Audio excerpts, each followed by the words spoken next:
नमस्कार फ्रेंड्स, ओडिया खेल दुनिया को आपण मानकु स्वागत। तेबे पुणी थरे हार्दिक पांड्या को लागिला बड़ झटका। आ न्यूजीलैंड विपक्ष रे खेली पारिबे नाही टेस्ट मैच। तेबे कोन रहिछि एनै संपूर्ण तथ्य जानिबा ता पूर्वरु चैनल को सब्सक्राइब करिनंतु एवं पाखर थिया बेल आइकन को प्रेस करिनंतु सर्वप्रथम हम नुवा वीडियो देखिबा पाई।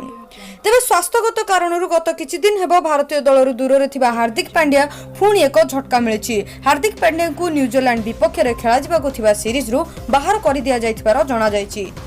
तेबे पूर्वरु फिटनेस टेस्ट रे फेल मारिबा जोगु पांड्या को दिनिकिया टीम रे भी स्थान मिलि नथिला। परे तांको न्यूजीलैंड विपक्ष रे खेलिबाको सुजोग मिलिबा बोली फैन माने आशा करिथिले, किंतु हार्दिक टेस्ट सीरीज रे खेलिबे नाही बोली शनिवार बीसीसीआई तरफ रु घोषणा करा जिया परे फैन कर सब आशा धुलिसात होई जाइछि। किछि मास पूर्वरु हार्दिक को अंटा रे आघात लागिबा कारणरू तांकर ऑपरेशन करा जायथिला। एहा परठारु हार्दिक क्रिकेट थारु दूर रे अछंती, किंतु कड़ा परिश्रम परे भी हार्दिक फिटनेस टेस्ट रे उत्तीर्ण होई पारि नाहंती। तेनु एही कारण भारतीय टीम रे स्थान पाई परिबे नाही हार्दिक पांड्या। तेबे ये थिला संपूर्ण तथ्य। आज रो वीडियो रे पुणी देखाबो को नुवा वीडियो सहित। सेते पर्यंत जो माने भी चैनल रे नुवा अछंती चैनल को सब्सक्राइब करिनंतु एवं वीडियो को लाइक शेयर करिया पई भूलंतु नाही।